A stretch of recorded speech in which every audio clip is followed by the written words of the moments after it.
If you've been on YouTube or TikTok in the past few weeks, you've likely seen this game blowing up in popularity. Like me, you probably wondered why.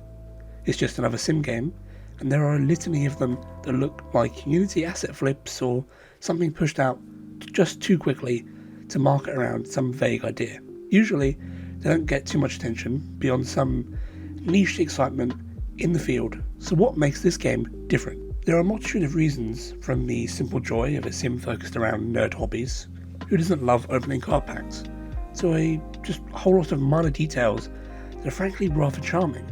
First off, the cards are just the biggest thing, given that this game's popularity surged not too long after the wake of the recent Nintendo vs Power World issue. There's a little bit of a screw you dad vibe undercutting the whole game. Tetramon is about as Pokemon as the pals themselves are, so supporting yet another game, providing a vibe that really Pokemon just could have done years ago, feels worthwhile. And there are even mods straight up imitating Pokestops and adding all kinds of Pokemon merch into the game.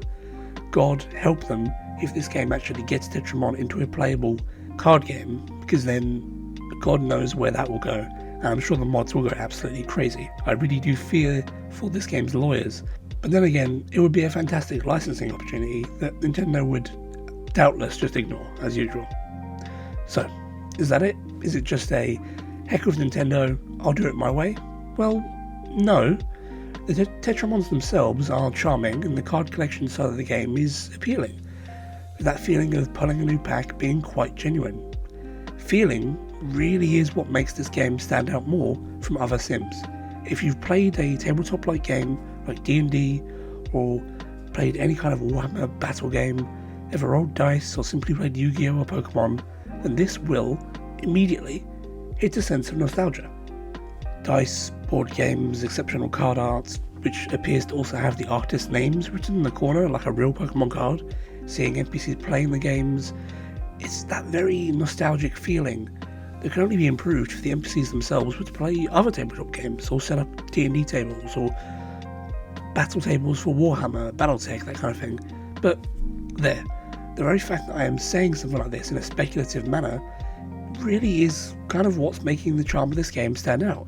It's taking those geeky hobbies that everyone loves and allowing you to share them under the simulation of being the shop owner, sharing it with people.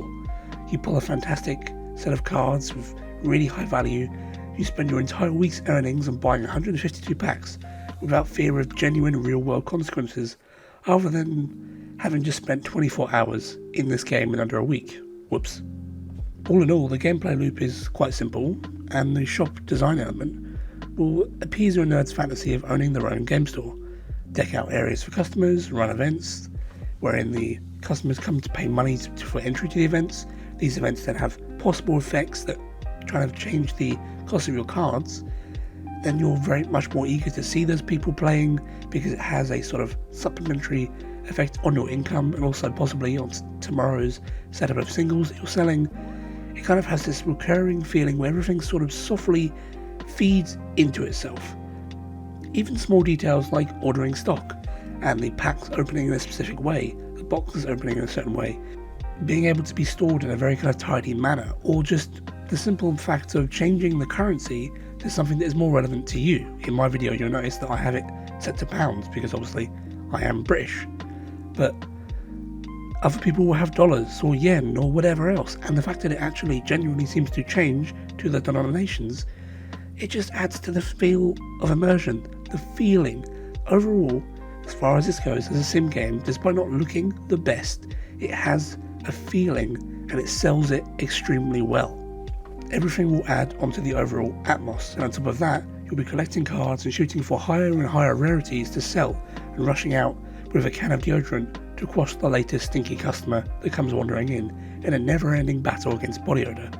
You'll earn more money, acquire more stock, earn enough money to acquire a stock backlog, which reaches greater and greater heights, eventually funding NPCs to run your checkouts and restock for you, and basically reaching the ultimate endgame, seeing you, the owner, hopped up in a corner in a counter, just kind of waiting, pretty much doing nothing other than looking at your phone and ordering more and more card packs, both for your customers and for yourself to steal a box now and then and just sit in the corner like a gremlin, opening card back after card back and just enjoying cardboard crack. What though is the actual reason for such explosive growth?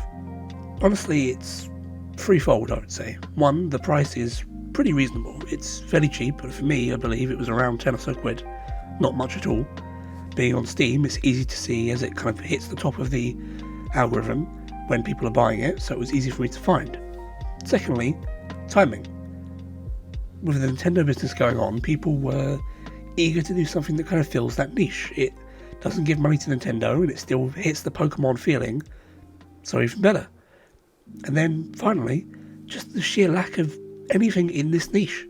Shop management games have always been popular, and alongside that, so too have TCG things. Anything to do with gaming stores really always ends up popular. Dice games, the like, all sorts of things. Blending these two fandoms together, plus Nintendo's recent debacle, makes for an explosion of growth. Add on to all of that the ability to pull outlandish cards numbering in the thousands, if not the tens of thousands, and even higher in worth. Well, now you've got something to brag about, something to share. And this general kind of positiveness is only redoubled by the devs' response to wanting to eagerly work with people, try and expand on things, add fresh updates, more content, a functional TCG, which is a lot to ask. It's got streamers hyped up, it's got YouTubers excited. Now, I'm going to add, the pessimist in me says, I don't know about this. Probably it won't go that far. I don't know if they'll add things quick enough for it to be relevant, or it might just simply not happen like that. It's a lot to ask for, but it makes for a cool fantasy, and in gaming that's really all you need. Something to successfully sell the fantasy. The game has really already got enough of a game here to be worth the money. It is fun. It is something to share with your friends. It is something that just sells the fantasy of running a card shop, of selling cards, of opening packs. That's all it needed to do. That they want to add more on top of that, well, you can see why people are getting excited. Which brings me to my final hope, and that's that they keep adding more card games or other games to sell, more general stock options, as I think a diverse store is just more fun. More fun to stock, more fun to look at, more fun to sell things. Some days I might not want to be a Pokemon store. What if I want to sell more dice, more D&D things? What if I want to sell something more reminiscent of Yu-Gi-Oh! Or some other card game? Maybe let the NPCs play other games and see sort of which becomes the more popular variant. That would be fun. That would be fun to see, more NPC engagement. But that's just me. That's the things I would like to see. That's my enjoyment. How do you like the game? What do you think of it? Do you think the success is warranted? Do you think it's just all kind of overblown? Do you think the game could go even higher in popularity? Let me know what you think down in the comments below, and subscribe if you'd like to see more videos like this. Thank you for watching, and I will see you in the next video. As a small addition, I did end up enjoying this game way more than I expected, and kind of just sat there for ages, opening card back after card back after card back. So I'm going to make a small additional video. There'll be no commentary, but it'll just be me doing my pulls from when I was playing through the game and kind of experiencing it for this video. So if you like that, you can check it out, and you'll see it in the next video to release, probably an hour or so after this one.